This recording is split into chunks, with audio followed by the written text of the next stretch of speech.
Hello everyone, welcome to back my channel. I hope everyone is having a wonderful day. Before starting the video, please go ahead and hit the subscribe button and give this video a thumbs up. The Street Profits, Montez Ford and Angelo Dawkins, were initially scheduled for a WWE Tag Team Championship match against the Motor City Machine Guns on SmackDown a few weeks ago.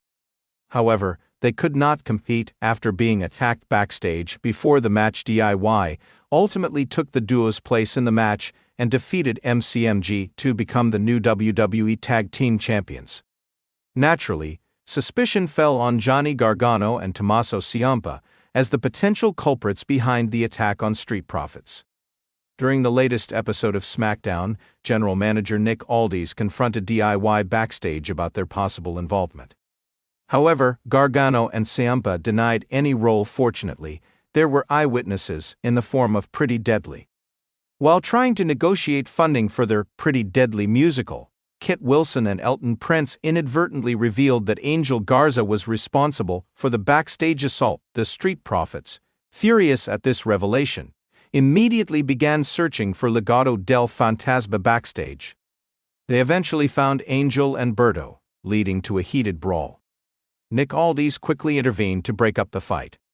He said he wouldn't tolerate chaos and instructed the teams to settle their differences in the ring. It appears that the Street Profits and Legado del Fantasma are set to engage in a heated feud on WWE SmackDown in the coming weeks. It was a night of shocking twists and thrilling surprises.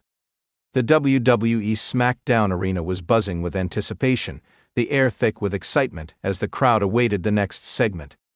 The arena's lights dimmed, and the sounds of the audience swelled into a deafening roar as the camera zoomed in on the entrance ramp. Fans waved their signs, eager for what was to come next. But they had no idea what was in store for them. Nick Aldis, a renowned wrestler and former champion, stood backstage, the weight of his decisions pressing heavily on his shoulders. As an executive in WWE and a key figure in the SmackDown locker room, Aldis had been tasked with maintaining order, integrity, and fairness. But in recent weeks, his role had evolved into something much more complex. His allegiances, his decisions, and his very career were on the line, and tonight would be the night that forced him to choose between loyalty and survival. Chapter 1: The Build-Up. For weeks, rumors had circulated about a group of masked attackers causing chaos on SmackDown. These mysterious assailants had targeted some of WWE's top superstars, leaving fans and competitors alike scratching their heads. Superstars like Roman Reigns, Rey Mysterio, and AJ Styles had been attacked in the dead of night, leaving their opponents to wonder if a new faction was rising, or if an old one was simply biding its time to strike. Nick Aldis, having recently signed a deal with WWE, had been caught in the middle of the uncertainty. As a man who valued his reputation and his standing in the business, Aldis had made every attempt to stay out of the drama. But when the attacks escalated and began to target key individuals within WWE's upper management, Aldis found himself in the center of a storm he couldn't avoid. Was it a simple coincidence that he was being thrust into the spotlight during this chaotic time? Or was something deeper at play? While many believed these attacks were simply a result of an internal rivalry, Aldis knew better. There was something more at stake here. The masked figures were too organized, too calculating to be acting on a whim. As tensions grew, it became clear that someone was pulling the strings from behind the scenes. But who? And why? These questions weighed heavily on Aldis's mind as he prepared for another monumental night on SmackDown. Chapter 2: The Arrival. The night began like any other SmackDown. The action was fast-paced, the crowd was loud, and the superstars were eager to entertain. But as the show progressed, the excitement began to simmer into tension. Nick Aldis was sitting at ringside, overseeing the match between Seth Rollins and Austin Theory when it happened. The lights flickered, plunging the arena into darkness. The crowd murmured, uncertain of what was happening, until a series of flashing lights and eerie music filled the arena. A masked figure appeared on the Titantron, a silhouette that could barely be distinguished in the dim light. Aldis stood up immediately, his instincts kicking in. This wasn't just another entrance, this was something different. This was an attack. The masked figure spoke, his voice distorted, making it impossible to decipher his identity. "Nick Aldis, you've been playing both sides for too long," the figure growled, the words sending a chill down the spine of everyone in the arena. "You've aligned yourself with the power brokers, the so-called authority of this place, but that will come to an end tonight. You will make a decision, Aldis, a choice that will define your future, a choice that will change the fate of SmackDown." Aldis's heart raced. He was no longer a bystander. These attackers were targeting him directly. The camera cut to his face, and he tried to maintain composure, but there was no hiding the fear in his eyes. This wasn't just a wrestling storyline. This was personal. The figure continued. "The truth is, Aldis, we've been watching you, we know your every move, and tonight, you will have to decide whether to stand with the true power of SmackDown or with those who have been using you all along." Suddenly, the feed cut out, and the arena was plunged back into darkness. A moment later, the lights returned, but the masked figure was gone. The camera zoomed in on Aldis, who stood motionless, his mind racing. Chapter 3: The Decision. Backstage, chaos was unfolding. WWE officials scrambled to regain control of the situation, but Aldis was consumed by his thoughts. Who were these attackers? What did they want from him? And why had they singled him out? Aldis paced back and forth in his dressing room, his hands trembling slightly as he tried to collect his thoughts. He had spent years building his career, gaining respect in the wrestling world, and finally achieving a position of power in WWE. But now, it seemed, all of that could be ripped away from him in an instant. He could already hear the whispers. Was he in over his head? Had he made too many enemies? And most importantly, could he survive whatever storm was about to come? His phone buzzed, interrupting his thoughts. It was a message from an unknown number. "Meet me in the ring, alone, you have 1 hour." The message was clear. The mystery was closing in.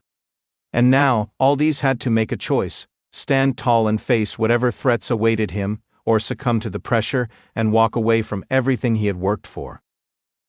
Aldis knew he couldn't back down.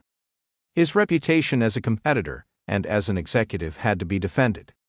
He took a deep breath, straightened his tie, and made his way to the ring. Chapter 4: The Showdown. The hour had passed, and the tension in the arena was unbearable. The fans were restless, wondering who the masked figures were and what they wanted. The camera panned to the entrance ramp, and a hush fell over the crowd. Nick Aldis stood at the top of the ramp, his expression unreadable. The moment he stepped into the ring, the lights once again flickered, and a sense of dread permeated the air. The Titantron came to life once more, and the same masked figure appeared, flanked by several others. Aldis stood in the ring, his eyes locked onto the screen. This was it. The moment of truth. "Welcome to your reckoning, Aldis," the masked figure said, his voice still distorted. "Tonight we reveal ourselves, and you will choose." Suddenly, the figures removed their masks, revealing their identities. The crowd gasped, and Aldis's jaw tightened. The men who stood before him were familiar faces, ones that Aldis had never expected to see in this context. They were the very people he had once called allies, the very individuals who had once fought alongside him in various factions. But now they were the enemy. First, there was Finn Balor, the leader of the Judgment Day. Then, Damian Priest and Dominic Mysterio, two of the most controversial names in WWE today. And behind them, the ominous figure of Rhea Ripley stood, her cold gaze never leaving Aldis. This was no ordinary faction, it was a takeover. "You see, Aldis," Balor began, "we've watched you for months. You think you're in control, but you've been nothing more than a pawn in this game, and tonight you'll either choose to join us or be crushed under our boot." Aldis's mind raced. This was a faction like no other, a group of power-hungry individuals with a singular goal: to dominate SmackDown. It was clear they had been pulling the strings behind the scenes for some time. The attacks on superstars, the manipulation of WWE's power structure, it was all part of their grand plan. And now, they wanted Aldis to join their ranks. "I've worked too hard to let you take it all away," Aldis said, his voice steady but firm. "You're nothing more than a bunch of parasites, leeching off of the hard work of others. I'm not going to stand by and let you destroy everything I've built." With that, Aldis turned his back on the faction, refusing to align himself with them. The crowd erupted into cheers, but they knew this wouldn't be the end of the story. The Judgment Day had already proven they were dangerous. And now, with Nick Aldis standing in their way, things were about to get even more complicated. Chapter 5: The Fallout. The night ended in chaos. The Judgment Day stormed the ring, attacking Aldis with everything they had. But Aldis fought back, showing the grit and determination that had made him a star in the first place. The crowd watched in awe as he held his ground, refusing to back down in the face of overwhelming odds. As the dust settled and Aldis stood victorious, albeit battered and bruised, one thing was clear: his decision had been made. He had chosen to stand up for what was right, even if it meant going against one of the most powerful factions in WWE. But this was far from over. The war between Nick Aldis and the Judgment Day had just begun, and the stakes had never been higher. The future of SmackDown was uncertain, but one thing was for sure: Nick Aldis wasn't going down without a fight. Thanks for watching this video, and please subscribe our WWE official YouTube channel for more update news.